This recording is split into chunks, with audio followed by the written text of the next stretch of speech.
Many of the slaves brought to America were Muslims. Forbidden from practicing their faith, they found secret ways to keep Islam alive. Calling the faithful to prayer here in Mississippi is Abdul Rashid. He believes that one way they achieved this was through music.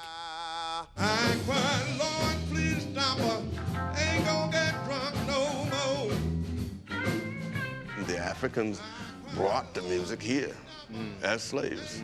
People saying the blues came from Mississippi. I don't think so. I've been hearing about the link between the call to prayer and the songs that slaves used to sing in the fields. How are they similar? The call to prayer, Allahu Akbar, Allahu Akbar. If you ever went to a Baptist church, then you can hear this in a Baptist church. Really? All of the Baptists, especially the Southern Baptists, they start off with a cappella singing. The whole congregation is singing, you know. I love the Lord, He heard my cry. You know, because the entire Quran was basically chanted in that sense, you know, and it was chanted basically in that minor scale. You see that connection, do you? I mean, you're singing things that are deeply embedded within the sort of African-American experience and the blues. Not only that, but that was one of the things that guided me to Islam. Really? Yes. The music.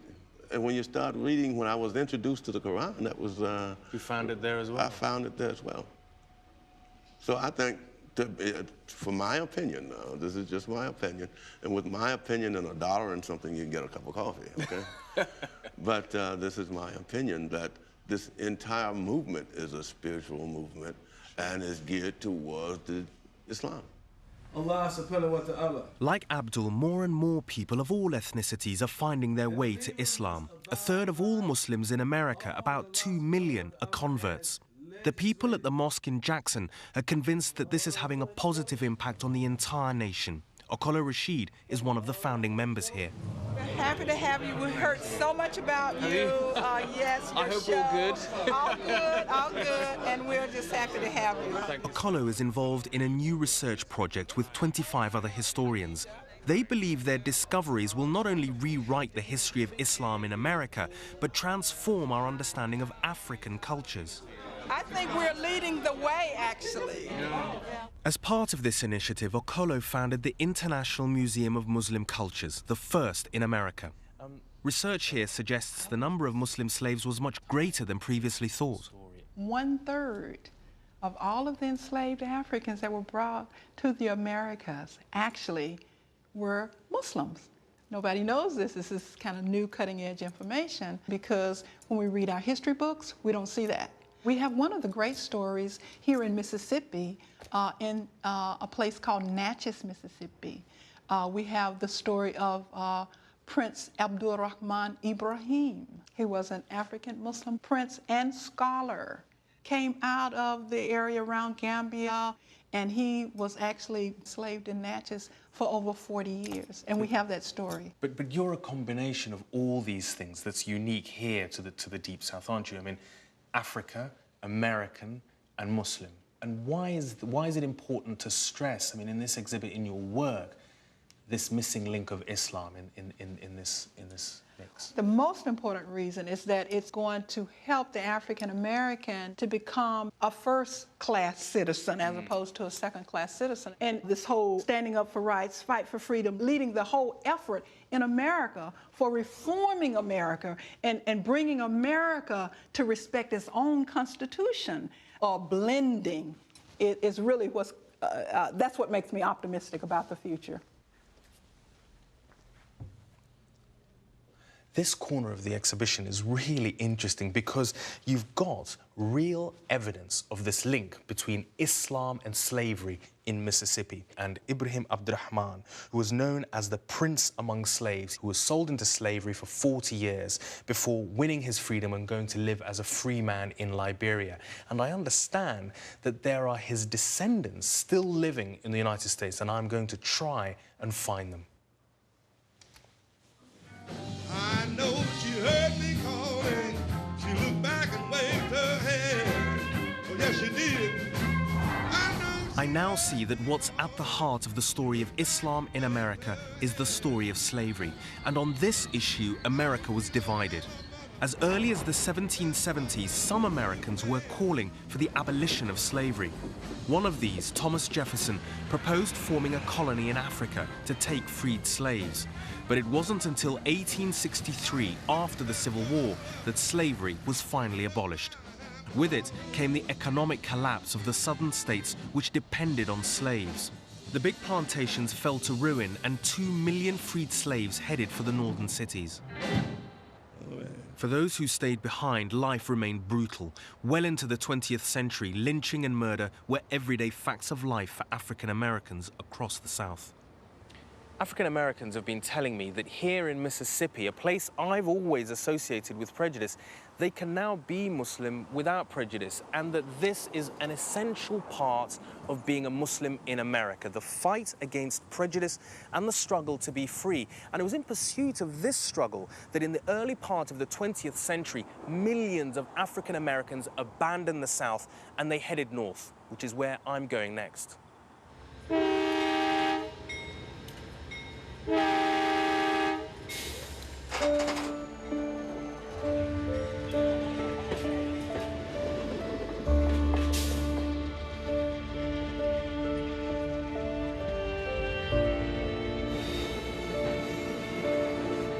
I'm catching the night train to Chicago, following in the footsteps of millions of freed slaves, drawn to the city by the promise of jobs in the factories and stockyards, and above all, with the hope of living a life free from prejudice.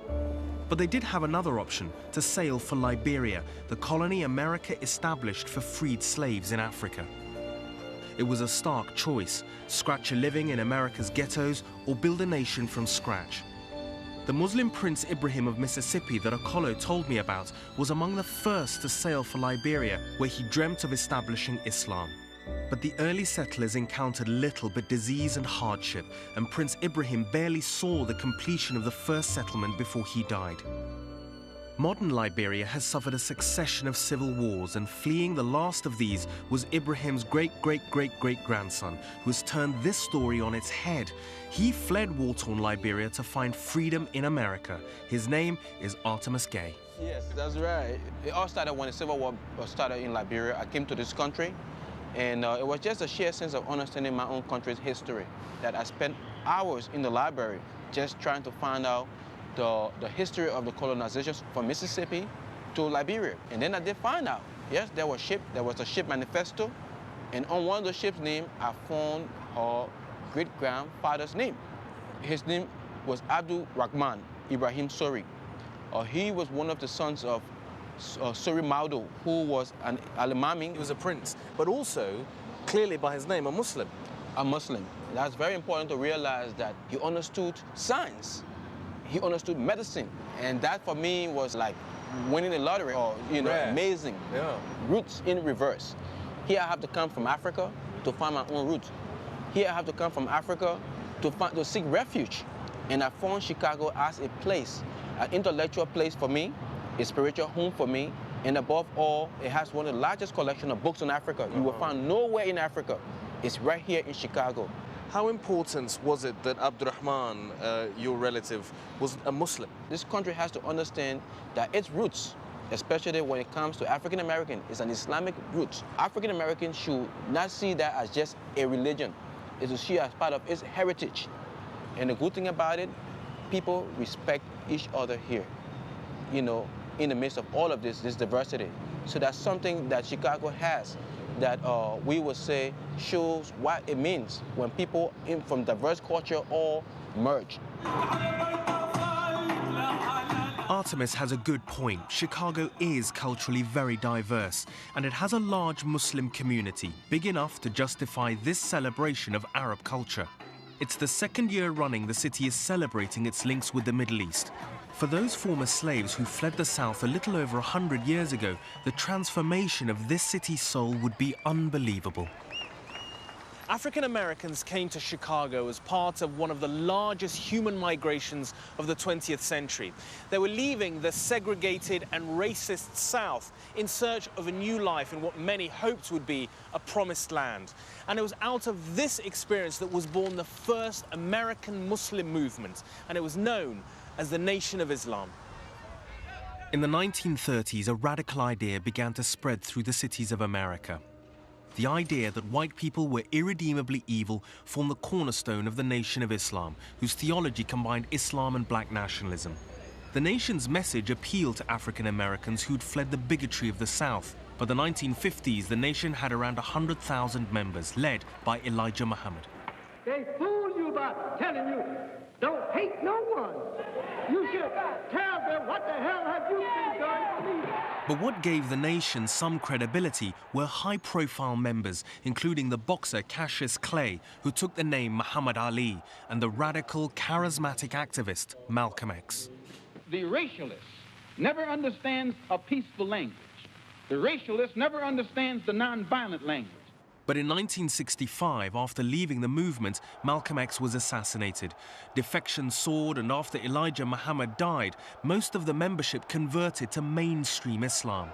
Louis Farrakhan attempted to revive the movement and its racial policies in 1981. When they start killing black people wholesale, nobody cares. But today, the Nation's membership is small, its rituals border on idolatry, and its message is barely recognizable to most Muslims. They challenge white supremacy. I'm on a bit of a pilgrimage south of Chicago to meet a man who's had a profound effect on the story of Islam in America. He's the son of Elijah Muhammad, but he led the largest single conversion to mainstream Islam that America has ever seen.